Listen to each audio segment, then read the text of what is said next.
Graça e paz, queridos, sejam bem-vindos em nome de Jesus. E agora em novas poltronas, né?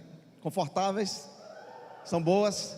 Maravilha, Deus é bom, Deus é maravilhoso e faz tudo no tempo certo, tudo na hora certa, não atrasa, não se adianta, é tudo no tempo certo. E o tempo certo agora é de reconhecer os nossos visitantes. Já vi ali um pessoal que eu gosto demais, pastor Guilherme está ali com sua filha, não é? Não sei se Giovana veio, mas enfim, você que nos visita hoje pela primeira vez, eu quero lhe dar essa sacolinha com um presente, uma lembrancinha, e gostaria que você levantasse a mão e ficasse com ela levantada até que nossos voluntários lhe entregassem essa sacolinha, ok? Aqui tem alguma coisa doce, mas tem um convite também.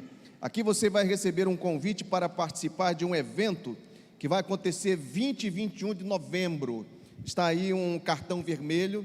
É um evento pensado e preparado especialmente para aquelas pessoas que nos visitam, aqueles que ainda não conhecem a realidade do Evangelho, ou estão visitando porque pretendem de alguma forma estar conosco.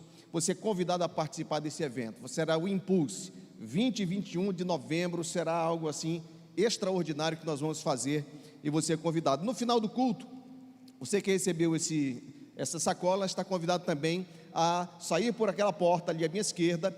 No prédio anexo aqui tem uma sala preparada para você tomar um cafezinho, um suco e conversar um pouco com os nossos voluntários, retirar alguma dúvida, algo muito rápido mesmo. Então, muito obrigado você que nos visita. Nós vamos hoje continuar aquilo que começamos há 2 domingos atrás. Eu havia programado essa série de mensagens, mas esqueci que havia marcado uma pequena viagem com os amigos, então tive que adiar uma semana. Pastor Claudinho esteve aqui e substituiu de forma perfeita nesse domingo que estivemos ausentes. Mas nós estamos falando da função da igreja, do propósito da igreja. Estamos falando daquilo que é a razão da igreja existir. E eu mostrei na semana passada, vou mostrar agora, as imagens de um avião parado no pátio, todo cheio de lodo, todo assim sofrido por conta das intempéries, porque ele não está mais cumprindo a sua função, ele não está mais cumprindo o seu propósito, ele deixou de ser útil para a razão pela qual foi criada, que é voar, que é transportar pessoas, que é atravessar oceanos e levar pessoas de um lado para o outro, cargas, enfim. Para isso o avião foi criado. Assim como os barcos foram criados para navegar, para transportar cargas, passageiros, mas quando ele perde esta função, esse propósito, fica assim, parado, trocar a imagem, né? Ele fica parado, ele fica cheio de ferrugem, fica inerte para o seu propósito, mas ele foi criado para isso, para navegar. Assim a igreja foi pensada, construída por Deus para cumprir propósitos. Nós não fomos criados por Deus para apenas estarmos aqui como estamos agora, e isso é maravilhoso, mas a igreja tem propósitos a cumprir. Ela tem projetos de Deus sonhados pelo coração de Deus para se desincumbir, realizar esses sonhos.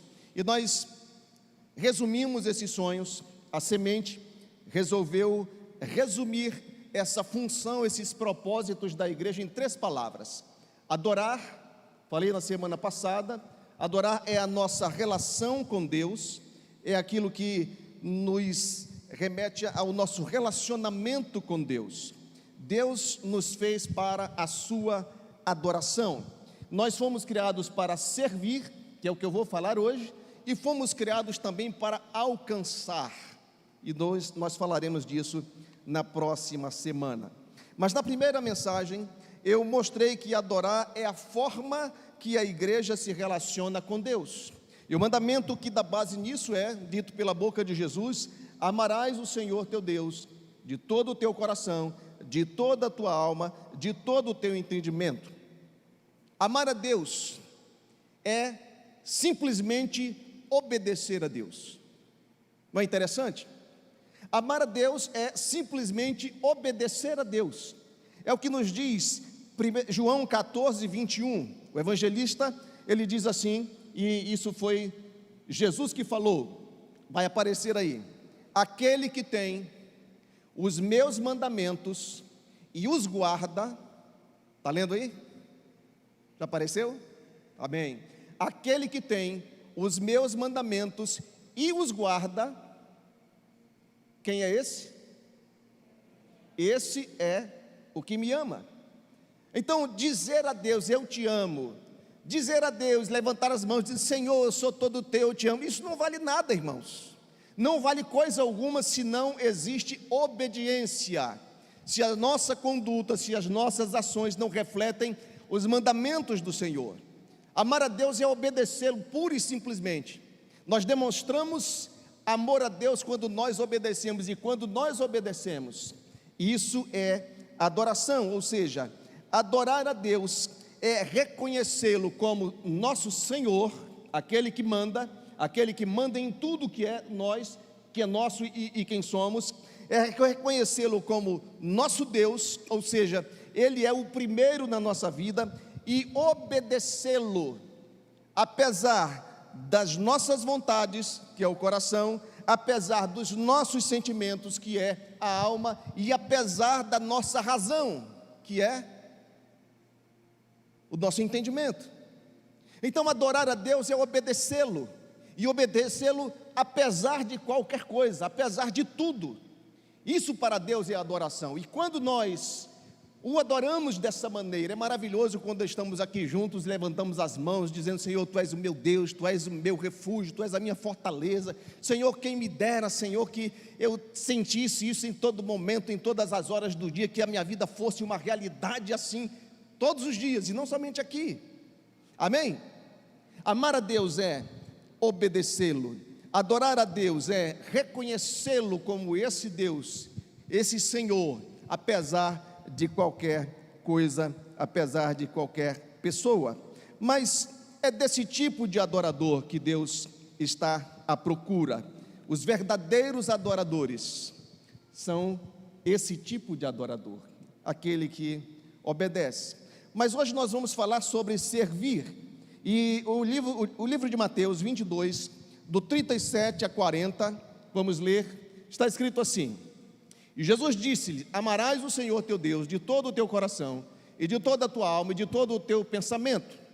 Este é o primeiro e grande mandamento, que deu base aqui à nossa adoração ao Senhor, nosso relacionamento com Deus. E o segundo, semelhante a este, é, amarás o teu próximo como a ti mesmo. Desses 2 mandamentos dependem toda a lei e os profetas. Veja o que Jesus diz: amar a Deus de todo o coração, de toda a alma, de todo o entendimento, e amar ao próximo, resume a Bíblia inteira, resume toda a história da Bíblia, resume o pensamento central de Deus sobre ele e você, sobre mim. Adorar a Deus, amar a Deus é a primeira parte, e a outra é ame ao próximo como do mesmo jeito, da mesma forma que você se ama. Amém? Matou a charada aí agora. Deus é perfeito. Ele diz, ama essa pessoa que está do teu lado aí, atrás de você, na sua frente, na esquerda, na direita, do mesmo jeito que você se ama. Isso resume toda a Bíblia. E eu queria dizer, irmãos, que para a gente entender o que significa isso, nós precisamos primeiro entender o que é o amor. Porque você já acabou de ser confrontado com o fato de que amar a Deus é obedecê-lo. Não tem nada a ver com sentimentos, com emoções, com razão, com vontade, nada a ver. Amar a Deus é obedecê-lo. Então, amor tem diferentes significados dependendo do contexto, não é verdade? A Bíblia diz, aquele que tem os meus mandamentos e os guarda, esse é o que me ama, ponto. Então, amar a Deus tem um significado diferente de amar outra pessoa. Por quê? Porque nós não vamos amar outra pessoa quando nós obedecemos essa pessoa, correto? Isso não é amar outra pessoa. Então, como nós podemos amar outra pessoa. Primeiro, entendamos, o conceito de amor que nós recebemos do mundo, que todo mundo pensa, é sentimento, né? Você olha para outra pessoa, sente aquele calafrio, aquelas borboletas no estômago e tal, eu amo, eu estou apaixonado, acha que isso é amor. E tem muito casamento que se acaba quando acaba isso, né? Quando acaba essa emoção, quando acaba essa ebulição que os hormônios causam nas pessoas, quando isso não é mais sentido, a pessoa interpreta e diz, eu não amo mais essa pessoa. Acreditem em mim, muitos casamentos acabam nesse momento, começam a acabar aí, porque a pessoa olha e diz, eu não amo mais, porque não sabe o que é amor. Amar outra pessoa não é o que você sente, não é também obedecê-la, porque essa é a forma de amar a Deus, amém? A forma de amar a Deus é obedecê-lo, mas como nós podemos amar a outra pessoa? Não é o que nós sentimos por ela, isso não tem a ver. O amor baseado na obediência é para Deus, está certo? Agora, amar ao próximo é aquilo que eu quero para mim, aquilo que eu desejo para mim, aquilo que eu luto para eu ter, aquilo que eu quero para mim no futuro, é exatamente isso que eu devo querer, lutar e prover para outra pessoa. Isso é amar. A coisa já complica um pouco, não é? Onde eu vejo isso? João 3,16 diz assim, porque Deus amou, veja o verbo, Deus amou o mundo de tal maneira, com tal intensidade, que deu o seu Filho unigênito, para que todo aquele que nele crê não pereça, mas tenha a vida eterna. Isso é amar. Nós amamos a Deus quando obedecemos, Ele nos ama quando Ele age em nosso benefício. Deus nos ama quando Ele vê uma necessidade e Ele age para suprir essa necessidade. Isso é amar. O outro texto diz, Romanos 5,8, veja o que está escrito, mas Deus prova, veja, mas Deus prova o seu amor para conosco, pelo fato de ter Cristo morrido por nós, sendo nós ainda pecadores. Como Deus prova que nos ama? Ele abriu mão de algo que lhe era muito caro, Ele abriu mão de algo que lhe era precioso demais, a nosso favor, para que nós fôssemos abençoados. Isso é amar. Entende? Deus nos ama quando age em nosso benefício. Nós amamos a Deus quando o obedecemos. Amar ao próximo é você amar do mesmo jeito que Deus te ama. É olhar para o outro e se ver necessidade, se ver qualquer coisa em que ele precise de você, você deve estar apto a lutar por isso. Por isso Jesus contou a parábola do samaritano quando estava falando sobre amor. Foi citado esses dois textos, amar a Deus, amar ao próximo, e perguntaram quem é o meu próximo para que eu ame. Ele contou a parábola do samaritano. Entende? Jesus estava falando e ensinando sobre o que era amar. O amor, ele deve determinar a nossa relação com as outras pessoas, todas elas, até os nossos inimigos. Que coisa louca essa, né? Amar o inimigo, como assim? Quando você pensa que amar é o que você sente, o inimigo, você sente alguma coisa boa por ele? Você sente vontade de estar perto dele? Não é? Se é que nós temos inimigos. Você sente desejo de estar próximo àquela pessoa? Você sente prazer em estar com aquela pessoa? Não. Mas a palavra de Deus nos orienta: ama o teu inimigo. Mateus 5,44. É uma ordem de Deus. Veja: eu, porém, vos digo, amai a vossos inimigos, bendizei os que vos maldizem, fazei bem aos que vos odeiam e orai pelos que vos maltratam e vos perseguem. Irmão, não sei vocês, eu pelo menos de inimigo eu quero a distância. Distância, a maior possível. E Deus diz: ame ao seu inimigo. Obviamente, Deus não está falando de sentimentos, emoções. Deus está falando de ações. A mesma ação que o samaritano teve pelo judeu que o desprezava. A mesma ação que o samaritano teve por aquele que se considerava inimigo dele.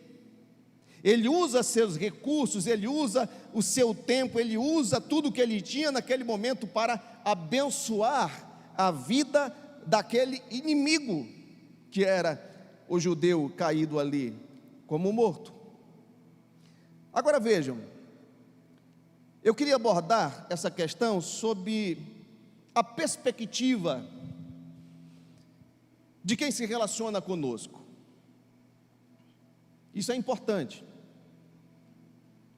porque na parábola do samaritano existem ali algumas perspectivas diferentes.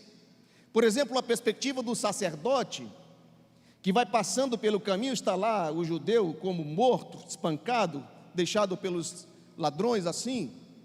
Ele tem uma perspectiva, ele tem um olhar, ele tem razões para fazer o que ele fez ou não fazer o que não fez. A perspectiva dele era que ele estava atrasado para o seu compromisso, ele estava debaixo de uma orientação, não tocar no morto, quem sabe não estivesse morto. Há perspectivas diferentes no relacionamento entre as pessoas. O levita, a mesma coisa, ele tinha uma perspectiva, um olhar. Agora, qual era a perspectiva daquele que estava moribundo no caminho? O que passava pela sua cabeça? Quais as expectativas que ele tinha?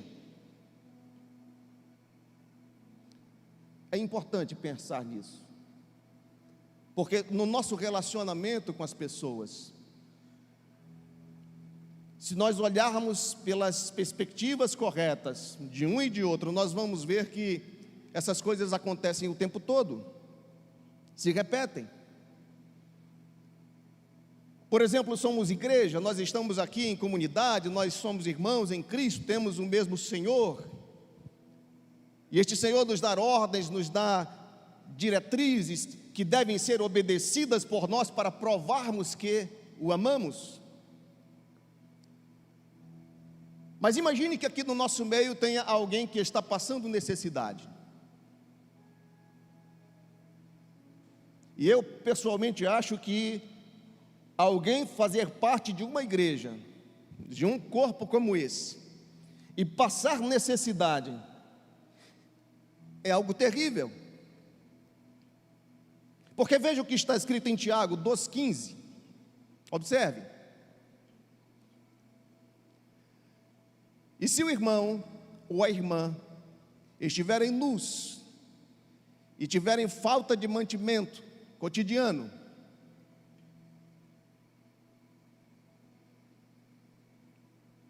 pode ler, vamos ler o resto.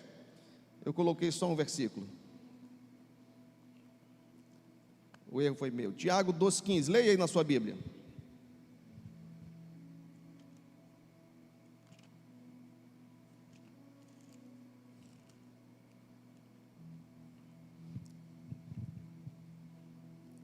Eu vou ler a partir do 14, já que eu já errei a referência. Tiago 2,14 diz assim: meus irmãos, que aproveita se alguém disser que tem fé e não tiver obras, porventura a fé pode salvá-lo?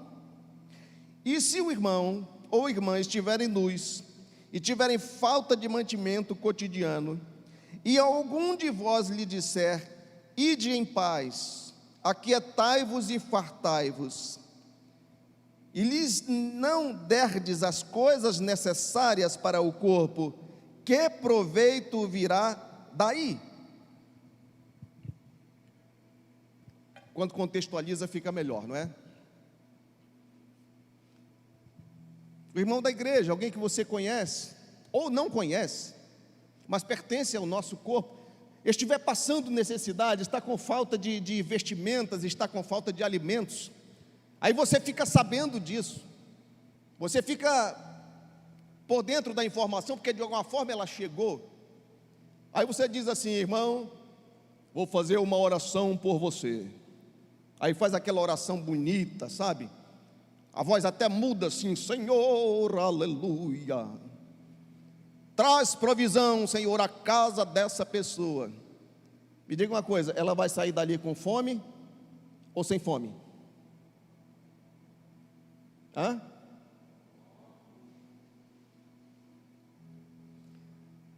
Servir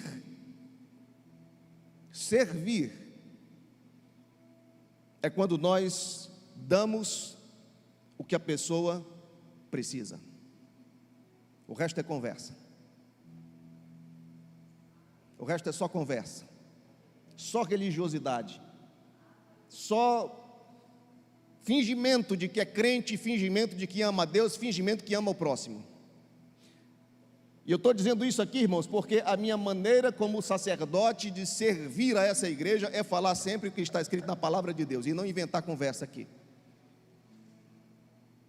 Eu sirvo essa igreja falando a verdade do que está escrito na palavra, e o que está escrito é isso.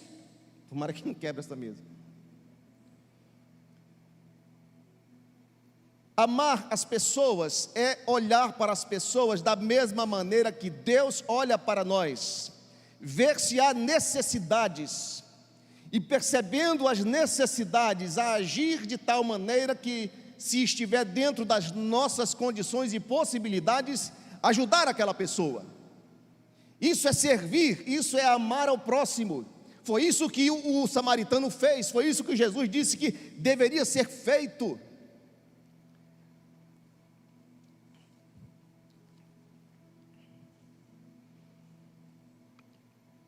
E quantas vezes, irmãos, nós estamos apenas na religiosidade, apenas no nível daquilo que se fala, mas pouca ação. E o que o Tiago diz é: de que adianta dizer e não fazer? De que adianta dizer eu tenho fé, mas não ter obras que mostrem, comprovem a fé? De que adianta isso? Amar ao próximo como a mim mesmo é desejar e fazer acontecer na vida dele o que eu quero para a minha própria vida. Qual a perspectiva do irmão que está com fome, que recebe uma oração? Qual é a perspectiva do irmão que está com necessidades e só recebe palavras, só recebe oração, só recebe talvez promessas? É uma questão de perspectiva. Mas existe um outro aspecto da nossa convivência com as pessoas, que é o aspecto da experiência. Porque a perspectiva vai ser envolvida em uma experiência. O judeu abatido lá, o judeu moribundo no caminho, ele estava tendo uma experiência com o sacerdote e o levita.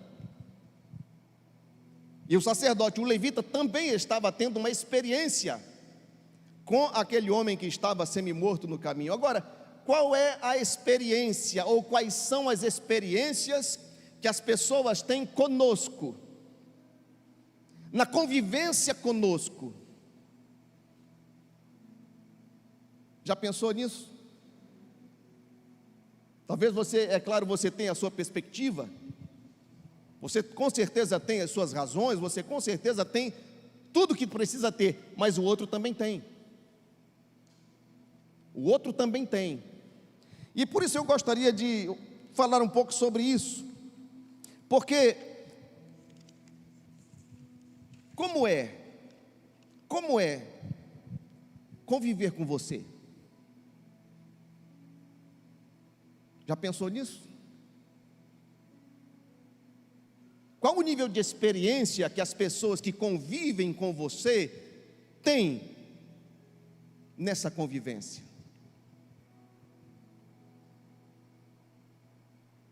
Pastor, mas eu amo a minha família, eu amo a minha esposa, eu amo o meu marido. Isso não quer dizer nada, irmão. Falar não quer dizer nada. O que vai dizer alguma coisa é como você age, como você é o que você faz. Acho que já provei esse ponto, não é verdade? Como você é? dentro da tua casa, com a tua esposa, porque ela está tendo uma experiência com você, e às vezes os dois são servos de Deus, não é? São filhos do Deus Altíssimo, mas como é a experiência? Como é que você fala? De que maneira você aborda? De que maneira você se dirige? De que maneira você diz as coisas?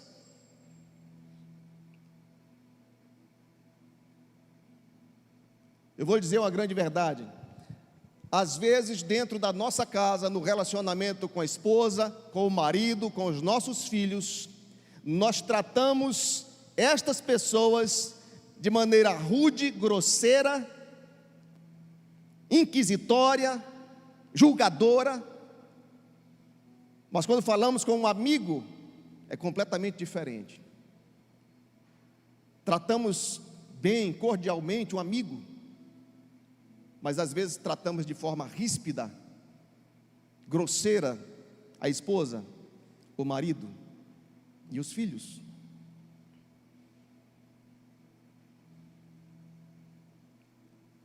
Como é o teu relacionamento com os teus pais? De que maneira você age com os teus pais? Aqueles que te pariram, aqueles que te... É até feio a gente falar o que a gente faz com criança, né? Porque agora o nosso neto vive muito lá em casa, e à noite eu vou olhar um cesto de lixo que tem assim embaixo da mesa onde a gente trabalha lá. Aí geralmente tem 3, 4, 5, 6 fraldas sujas. É isso que os pais fazem com os filhos. Alimentam, dão carinho, amor, chama de gude-gude.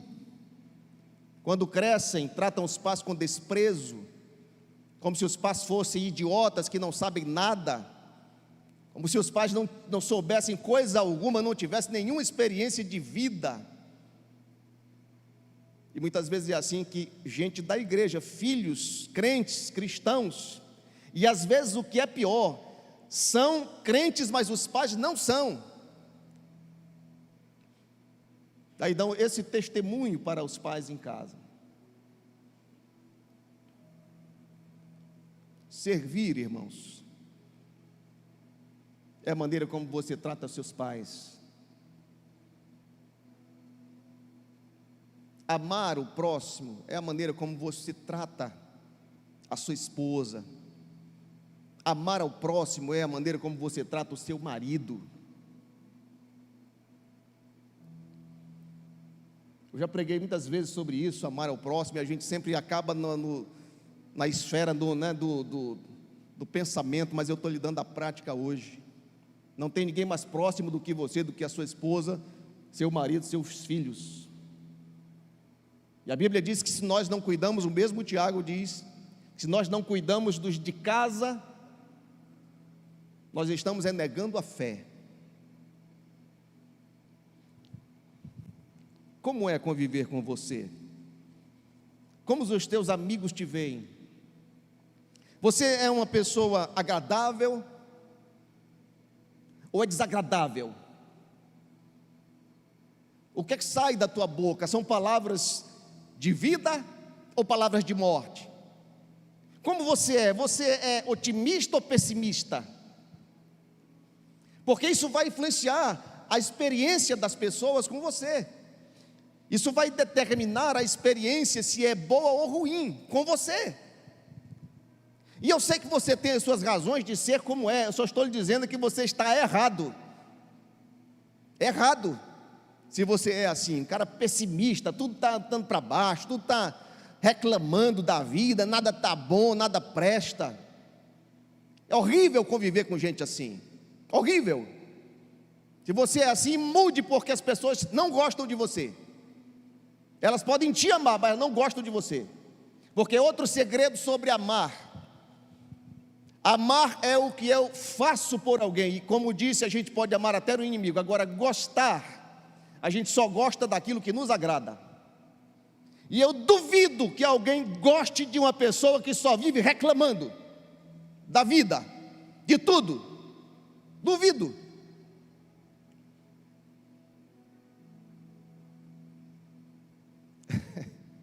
Pensaram que eu ia falar outra coisa, né, hoje? Como você é? Você é alto astral ou você é amargo? Vive preso ao passado, pelas experiências ruins do passado, e isso te aprisionou de tal maneira que você não consegue ver graça mais na vida de ninguém, porque você foi iludido, traído, foi ferido por pessoas, e você não mais confia em ninguém. Você trata as pessoas com reserva, você está sempre ali de pé atrás com todo mundo. Como você é? Você é amargo assim? Mude, porque as pessoas que convivem com você, elas serão mais felizes, e você também, se você mudar. Você é alegre ou triste? Como é que você é? Você é acolhedor ou você julga as pessoas? Está sempre olhando o que as pessoas estão fazendo, dizendo, a dizer assim,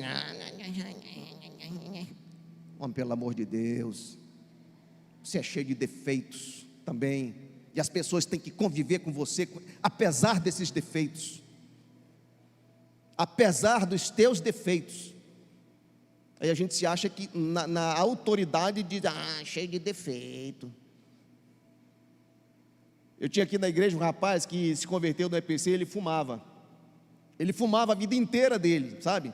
E ele se converteu, acho que já com uns 40 anos, e ele continuou fumando depois de convertido. E eu sempre dizia, eu ponho o meu cargo em jogo por causa dele, porque quando ele chegava na igreja, ele passava o dia fumando, sabe? Aí ele chegava, ele colocava umas 20 balas de hortelã na boca e vinha para a igreja, mas não tira o cheiro, né?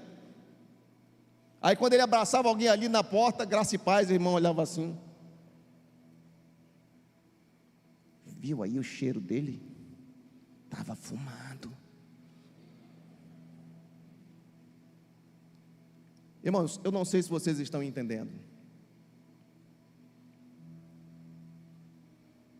mas servir as pessoas é você primeiro entender que elas têm defeitos, porque são gente, são pessoas.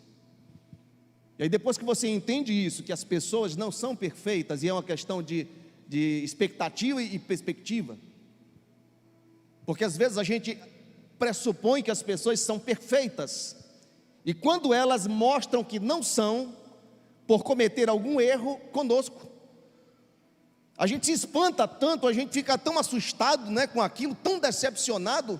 Mas por que a decepção? É um ser humano, erra, pronto.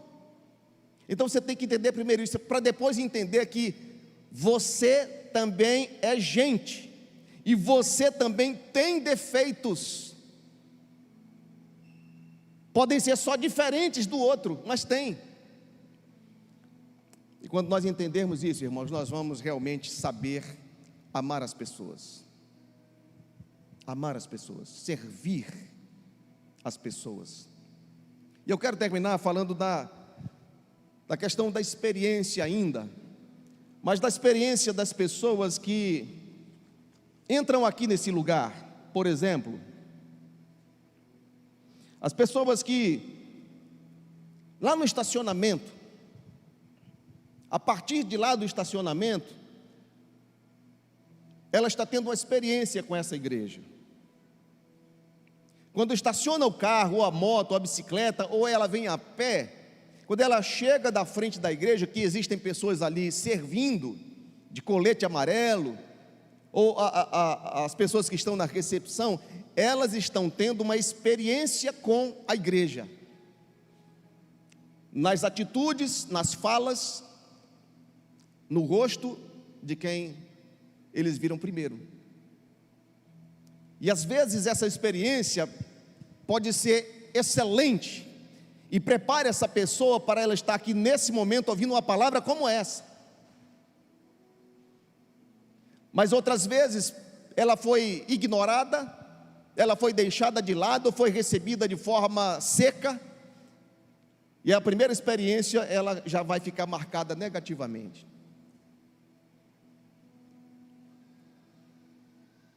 E agora vocês estão sentados em uma poltrona, não é? Era uma cadeira velha de plástico com mais de 15 anos, né, Aninha? Uns 20 anos essas cadeiras tinham. E agora Deus nos deu essas poltronas. Isso faz parte da tua experiência nessa igreja, mas principalmente da experiência daqueles que nos visitam. Porque nós queremos que as pessoas tenham uma excelente experiência com a igreja. Que elas tenham uma excelente experiência com Jesus na nossa vida. E é onde eu volto ao que eu estava dizendo. A forma como você é, como você fala, como você age, é a forma que as pessoas vão ver Jesus ou não na sua vida. A igreja foi chamada para servir. A igreja foi chamada para servir. E eu hoje não consigo entender uma forma melhor do servir ao próximo, amar ao próximo, do que se a gente causar uma boa experiência das pessoas que convivem conosco. Amém? Fique de pé.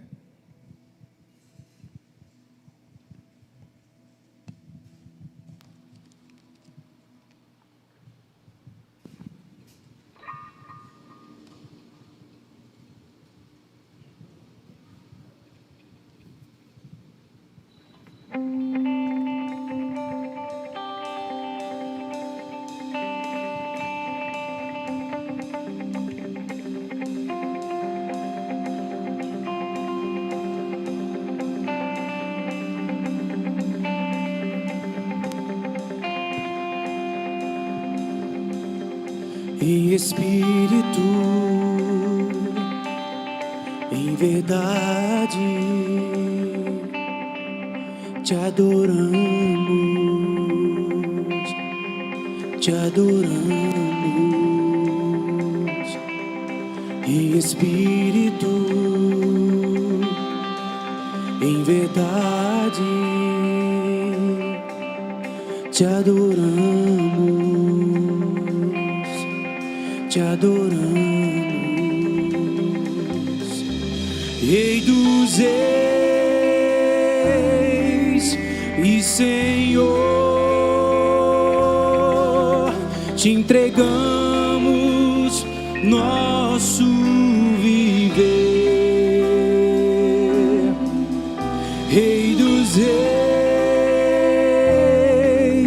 e Senhor,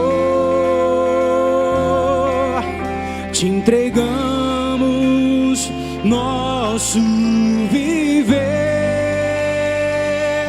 pra te adorar, ó Rei dos reis. Foi que eu nasci, ó Rei Jesus. Meu prazer é te louvar, meu prazer é estar nos átrios do Senhor. Meu prazer é viver na casa de Deus, onde flui o amor.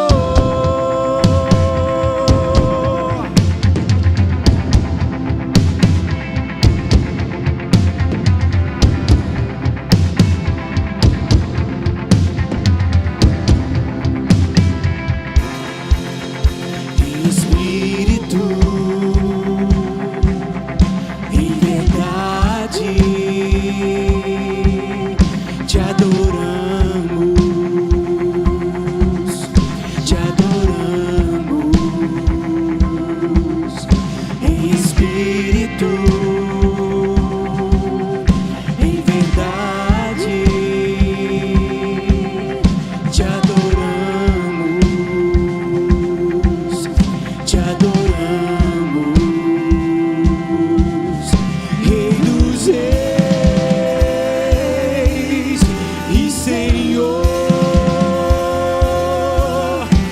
entregamos nosso viver, Rei dos Reis e Senhor, te entregamos nosso viver pra te adorar, ó Rei dos Reis.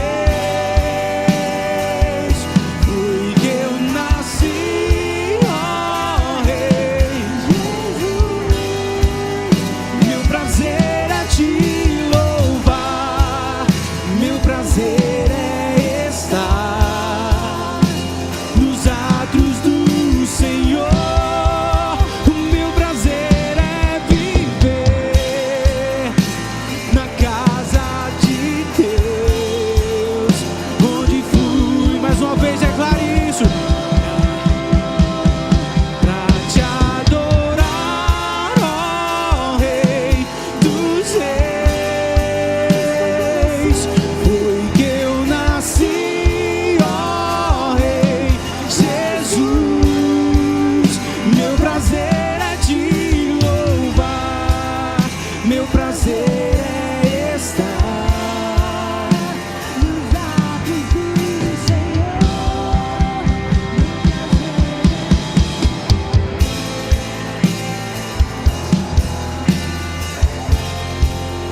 Onde flui o amor.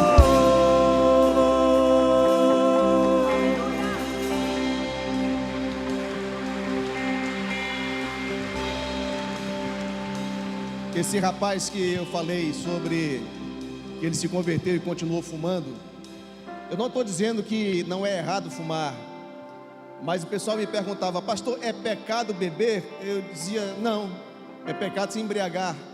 É pecado fumar? Eu dizia: não, é burrice.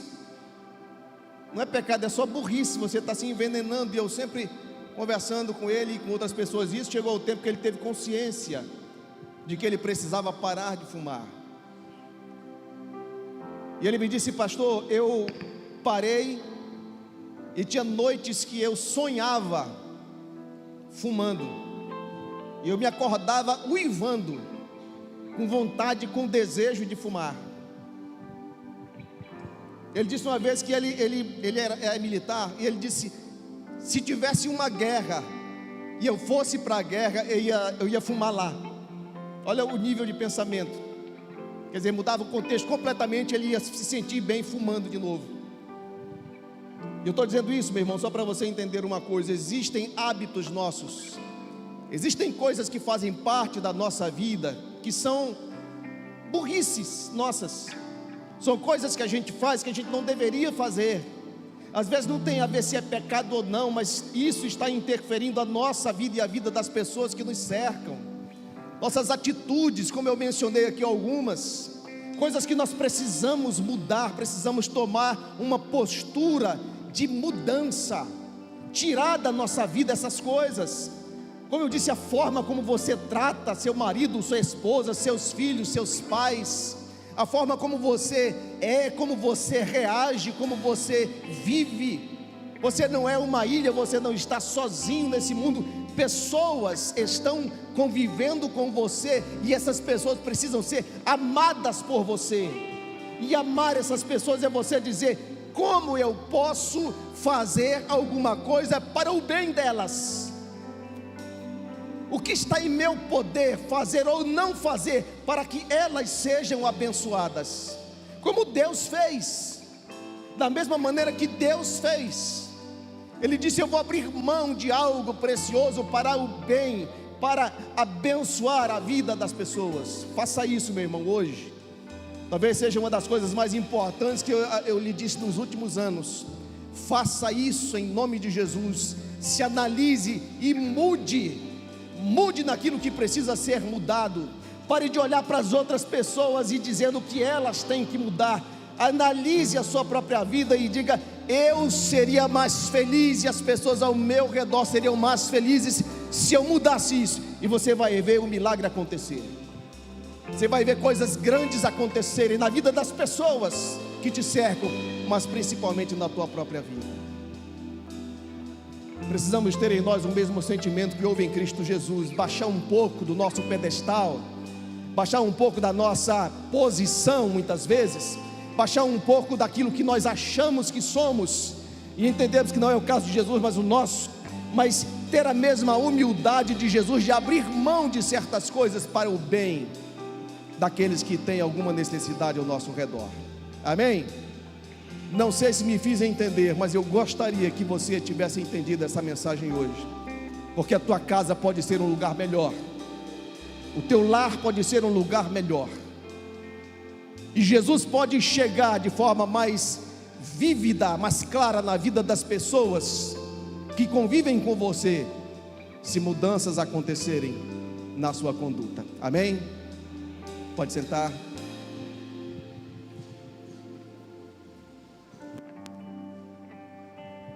Vou falar sobre as cadeiras. Não sei se vocês iam cantar de novo, mas eu estou meio empolgado assim, então atravessei tudo. Nós estamos em campanha, e como vocês já sabem, não é para comprar as cadeiras, elas já foram compradas. Você já está sentado sobre elas. Nós estamos numa campanha para ver quais pessoas da igreja gostariam de nos ajudar a pagar essas cadeiras, né? Nós compramos parceladamente, elas não são baratas, mas nós separamos aqui alguns espaços para as pessoas que podem e querem, porque não basta querer, tem que poder também. Analise se você pode, não é? Talvez você não possa, amém. Já estão aí, serão pagas. Deus sempre tem sido fiel conosco. Mas se você analisar a sua situação, o seu coração, e disser, eu posso assumir uma cadeira dessa, você vai dividir em 10 vezes no cartão. Eu não tenho cartão, você divide em 10 vezes de qualquer jeito, mas é uma forma de abençoar, é uma forma de completar aquilo que nós precisamos, porque se tivermos isso, nós podemos seguir fazendo a fachada, as salas, o que falta ainda para que essa igreja esteja com a sua estrutura toda pronta. Amém? Então, o convite está feito, algumas pessoas já atenderam. Como disse, eu não tenho a expectativa de encher esse quadro, eu tenho a expectativa de que o seu coração se encha. Deu a vontade de dizer assim, Senhor, eu posso, não posso, eu devo, não devo, e aí tome a sua decisão. Procure Paulão, que é o administrador da igreja, está ali atrás, ele vai estar numa mesa ali ao lado, onde nós temos várias mesas sobre cada coisa que estão acontecendo na igreja, né? Estará lá Paulão numa mesa para tratar sobre isso, aí você conversa com ele e resolve. Último aviso é sobre a nossa feijoada, essa aí, dia 7/11, nós vamos fazer aqui, nesse auditório, uma feijoada também em função dessas cadeiras. Como disse, o que nós conseguimos, vamos injetando naquilo que tem que ser feito. Mas essa feijoada diz respeito a essas cadeiras. Nós vamos estar aqui fazendo essa feijoada acontecer. Convide seus amigos, a senha é R$10, e você pode chamar toda a sua família. Inclusive hoje eu fui a uma feijoada, né? Levei a minha família toda para lá, para ajudar uma outra igreja que estava fazendo a mesma coisa. 7/11, teremos aqui uma feijoada. Venha almoçar aqui, traga amigos, traga a sua família para almoçar aqui conosco, amém? R$10 é uma coisa que realmente não vale nada, né? Mas a nossa feijoada sempre foi muito boa e não será diferente. Havia um outro aviso aí que surgiu primeiro, que eu tenho que dar ou não? Muito bem. Observem bem isso aqui, irmãos. Nós resolvemos, de uns domingos para cá, honrar as pessoas que têm iniciativa, que têm algum negócio próprio, resolveram montar um negócio, né, para que possam daí tirar seu sustento e fazer alguma coisa. Aqui primeiro temos Kaline Santana, ela é a esposa de Magdiel, e ela faz esses milagres aí, não é? Deixa as sobrancelhas das mulheres assim lindas como essas aí. E homens também, aqui na igreja tem uns homens que fazem, né? Eu não vou citar nomes por uma questão de ética, mas tem muitos homens que fazem sobrancelha, né? E pode ficar bonito assim também. Então Kaline, ela está demonstrando hoje o seu trabalho. Aí está o seu telefone, você pode anotar aqui. E o que é que nós estamos dizendo? Prefira alguém da igreja para fazer aquilo que elas oferecem, não é? É claro que preço e qualidade são elas que vão tratar com você. Eu não vou fazer a mesma coisa duas vezes em alguém que não faça direito. Pelo menos eu faço isso. Então, prefira, se gostar do serviço, você continua abençoando a vida desses irmãos. O outro é Cida Multimarcas. Ela tem uma loja de roupas, de várias marcas, vocês estão vendo aqui bermudas ali, roupas infantis. Você pode procurar também através desse telefone, tem Instagram. Mais uma pessoa da igreja que tem uma iniciativa, né, um próprio negócio, e nós queremos honrar essas pessoas assim. Amém? Adson, você está aí para me dizer alguma coisa? A cantina. Muito bem. Temos uma cantina montada ali, se você não planejou lanchar em outro lugar, parece que tem alguma coisa ali para você gastar algum dinheiro lá. Tá certo? Vamos ficar de pé. Quero agradecer a presença de todos vocês. Pastor Guilherme, meu parceirão, sempre nos honrando aí. Hoje trouxe a filha e o namorado, não é? Seja bem-vindo em nome de Jesus. A todos vocês que nos visitam, bem-vindos em nome de Jesus.